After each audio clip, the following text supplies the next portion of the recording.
Après le crash de 2008, les banques m'avaient donné 300 millions sans taxes pour acheter de l'immobilier que certains idiots avaient perdu. McDonald's est dans l'immobilier. Ils vendent des burgers, mais ils achètent de l'immobilier pour qu'ils ne payent pas de taxes. Et la plupart du temps, c'est genre des hedge funds. Vous ne faites pas d'argent, mais eux profitent de ces frais tous les jours.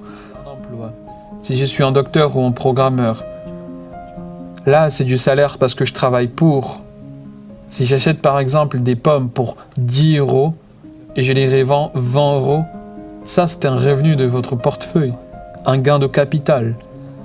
Mais le revenu passif qui est le cash flow est jamais taxé. Et des gens crient « taxez les riches, etc. » Je leur dis « bonne chance ».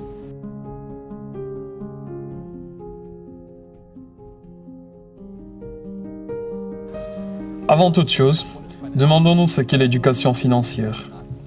Ce n'est pas obtenir un travail, travailler dur et épargner, investir, diversifier son portefeuille dans différents stocks. Vous savez, les fonds communs de placement ou les trackers. Ce n'est pas cela. L'industrie financière, c'est deux choses. La dette et l'imposition. C'est là où la fausseté avait commencé en 1971, quand le président Nixon avait suspendu la convertibilité du dollar en or. Le dollar américain devenait dette. Et nous continuons à dire aux jeunes d'aller faire des études, d'obtenir un emploi, travailler dur et épargner. Et peut-être sortir de vos dettes. Qui leur dit de faire cela ? C'est le truc le plus ridicule qui soit.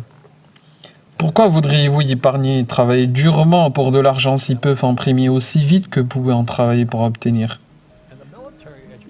En plus, ils ne font que réduire vos taux d'intérêt. Je pilotais pour la marine américaine en Vietnam. Et dans l'éducation militaire, différente de celle académique, on nous apprend à faire des erreurs. Donc, tous les jours, je pilotais. Et je devais éteindre l'engin à l'aéronef et crasher. Nous nous sommes entraînés au crash. Parce qu'un jour, comme vous le savez, vous allez crasher. J'ai crashé 3 fois. Mais si je ne m'étais pas entraîné au crash, j'aurais pu mourir. C'est ce qui arrive à la personne moyenne pendant un crash financier. C'est qu'ils ne savent pas quoi faire. Et là maintenant, comme tu le sais, pour la classe moyenne du monde entier, nous sommes face à un crash. Le pouvoir d'achat du yen, de l'euro, du roupie chute drastiquement. Les gens travaillent laborieusement alors que les banques centrales du monde impriment plus d'argent. Trump avait dit à la Fed, n'augmentez pas le taux d'intérêt. Cela enfume tous les épargnants. Et tout le monde entend que l'économie va bien, le marché des stocks aussi. Mais la classe moyenne et les pauvres passent un terrible moment. Chaque fois que je fais une intervention pour le public, il y en a qui me disent que ce que je dis est assez risqué. Regardez juste où va le cash.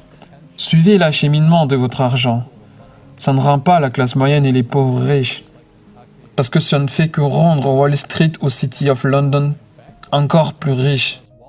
Tout ce qu'avait fait Wall Street aux États-Unis, c'est arracher les pensions des gens. Parce que la retraite est aux États-Unis le plus grand capital. Et les États comme Kentucky, New Jersey, Illinois ou Californie vont droit dans la faillite. Parce que Wall Street s'en est mêlé et retira toutes leurs réserves de pension.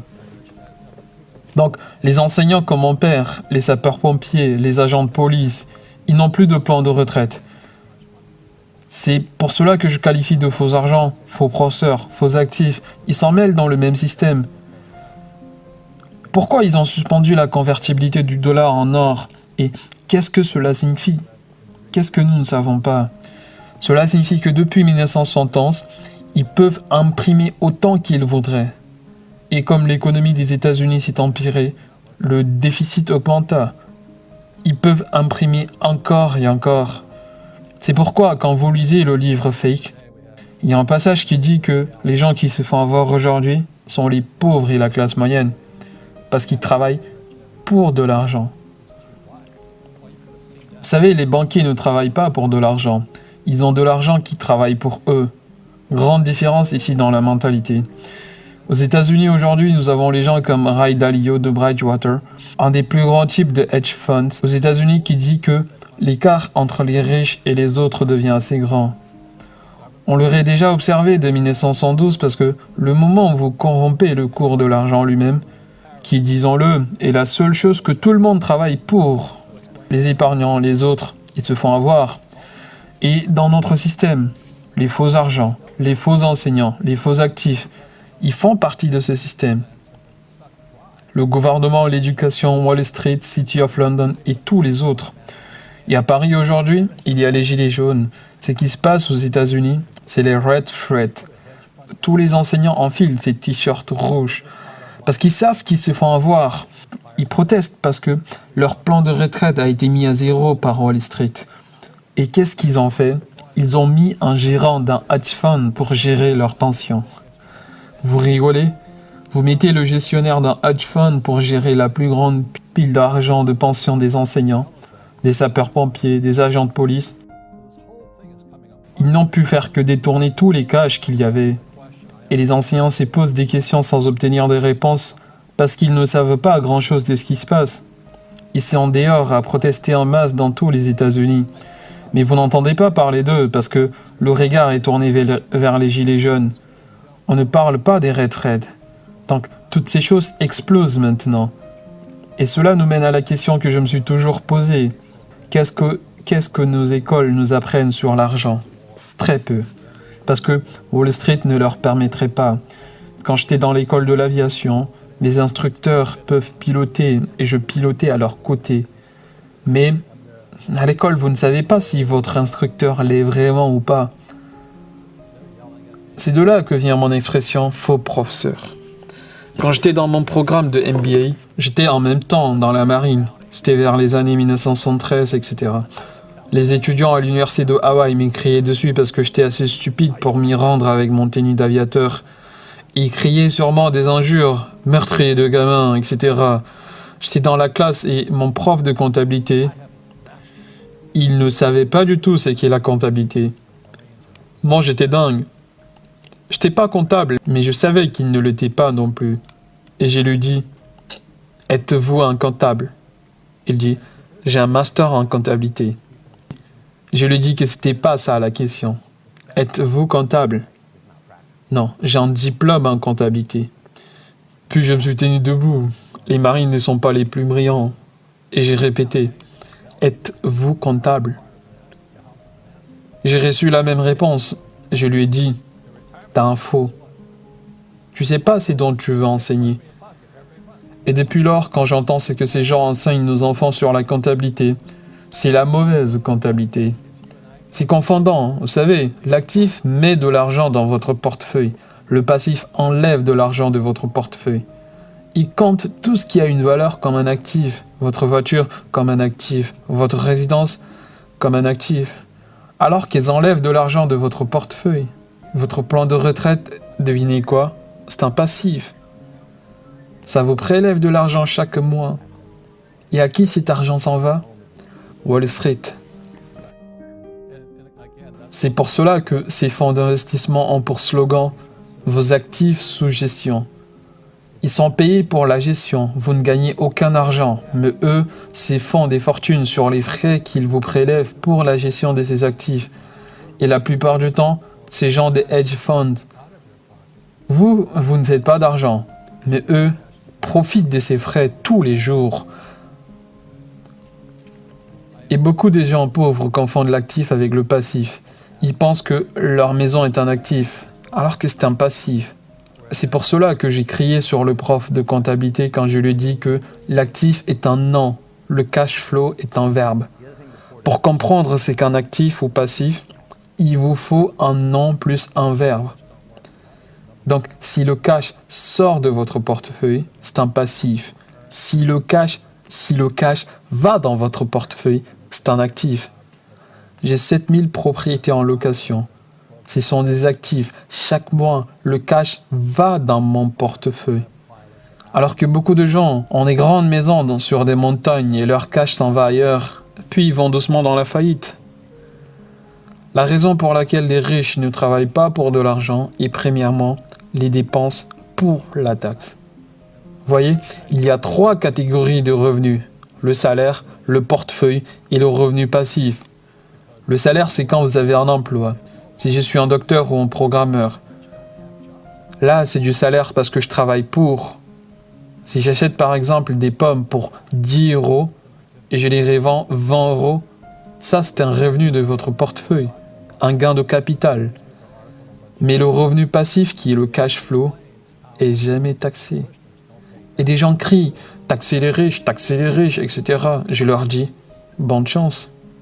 Parce que la plupart de ces gens qui se plaignent, ils ne savent pas du tout ces trois sources des revenus. Et les riches n'ont de toutes les manières pas de travail. Ils ont des actifs. Et donc la personne moyenne, assez vulnérable avec le slogan « envoyer les enfants à l'école ». Mais enfants, ils n'apprennent rien de tout cela. C'est pourquoi dans le livre Fake, comme nous l'avons évoqué, cet article du journal sur Jared Kushner qui explique comment les Trump et les Kushner ne payent pas la taxe et s'y font des millions et des millions de dollars. Et le reporter, le pauvre, ne pouvait pas comprendre.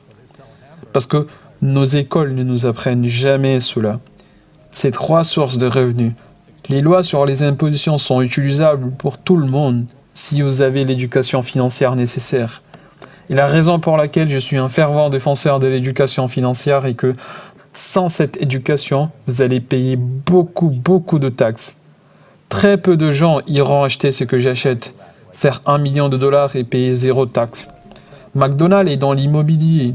Ils vendent des burgers, mais ils achètent de l'immobilier pour qu'ils ne payent pas de taxes. Cet entrepreneur Jeff Bezos, avec une fortune de 60 milliards de dollars, combien de taxes paye-t-il sur ces milliards? 0. Quand j'étais revenu du Vietnam en 1911, mon père pauvre disait « Va avoir un MBA ». Mon père riche en rigolait. Il me dit « Avec ça, tu deviendras un employé. Qui d'autre embauche les gens avec un MBA ?» Il était juste pragmatique. Il disait que si tu veux vraiment être riche, prends des cours sur l'immobilier. Je lui dis « Pourquoi cela ?» Il dit « Une fois que tu comprendras que l'immobilier est basé sur la dette, tu apprendras comment faire usage de la dette comme une liquidité. » Parce que c'est ce qui est arrivé en 1911. Le dollar américain devenait dette. Donc, une fois que vous ayez appris à utiliser la dette comme liquidité, vous ne pouvez jamais dire « Je ne peux pas me le permettre ». Après le crash de 2008, les banques m'avaient donné 300 millions sans taxes pour acheter de l'immobilier que certains idiots avaient perdu. Et je qualifie d'idiot parce que quand les prix sont si hauts, pourquoi voudriez-vous acheter quand le marché est en son summum?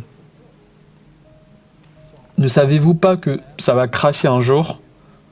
Les subprimes, les marchés dérivés, les MBS et toutes ces choses ont contribué à mener le prix de l'immobilier si haut que le reste d'entre nous ne font qu'attendre et quand tout cela crache, tous ces immobiliers se libèrent et ils ont besoin, c'est fait, et la trésorerie ont besoin des gens comme nous pour aller au secours.